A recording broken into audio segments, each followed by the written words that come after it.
Hello, D-Class. For your sake today, I hope that you don't have arachnophobia. But for my sake, I really hope that you do. It would be quite fun to hear you shriek after being introduced to an instance of SCP-452, also known as a dreamcatcher spider. Besides, I am more than willing to restrain you if need be, which it likely will be, since you will be getting bitten by a 452 instance. Look, if you start trying to flee, I'm also not above terminating you right now. So, don't try to turn this little test into an execution. Just stay put and go along for the ride. Neither of us really want you to keel over right now. Sure, this experiment won't exactly be fun for you, but I do have a stake in ensuring your survival, since your recount of the experience will be an important data point for me.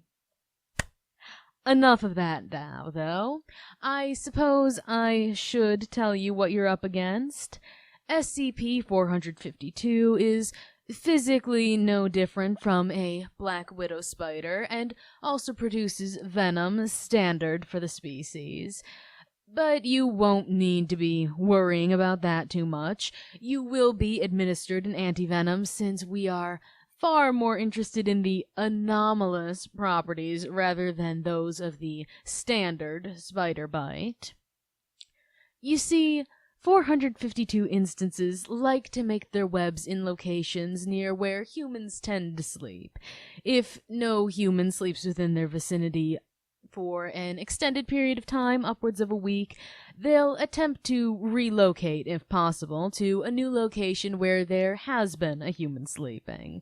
The Foundation has a steady control over this by keeping the instances in little portable terrariums. Subjects that enter REM sleep near the instances won't hold any memory of their dreams once waking, even if they were prone to chronic dreams or nightmares beforehand.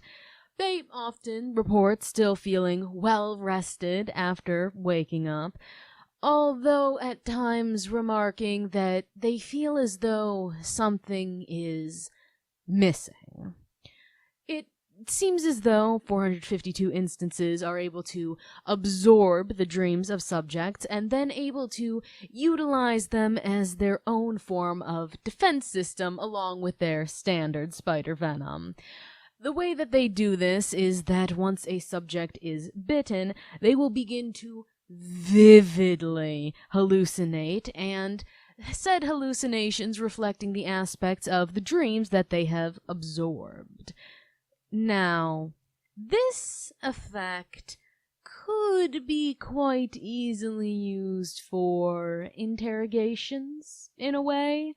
We have a small batch of D-Class currently who have quite the nasty bout of nightmares that we've been having all of them sleep near, and letting them gain up a nice, potent brew of terrible nightmares. And now, this is where you'll come in. We're wondering if the input of multiple subjects will pool together for one truly volatile trip after a bite, or if it will simply enact with just the one and the spider sparing the rest of the nightmares for a different use. Now, of course, this will be far from a delightful experience for you, regardless of how you look at things. But the worst case scenario is that your mind will only be swimming with the hallucinations of one nightmare. Best case, which is your worst, is that the Foundation gets to see how truly awful this can be with a hallucination of multiple nightmares combined.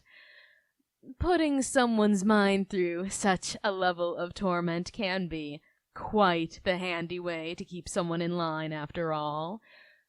Or break them entirely. There's not really any need for keeping them around in some regards. This method is mostly intended to be used on members of the GOC, but everything does need some flavor of testing first, and you just so happen to draw the short straw and got the role of lab rat. I'm sure you'll be fine, though. We can see about pumping you full of amnestics afterwards and bury this memory 6 feet under. Task Force should be ready at my door to take you to the isolation chamber we have set up for this experiment. It should be oh so exciting to see how you'll react. Oh, you don't think so? Ah, well, that's such a shame. Alas, your opinion doesn't play a major role in what's about to happen, my dear.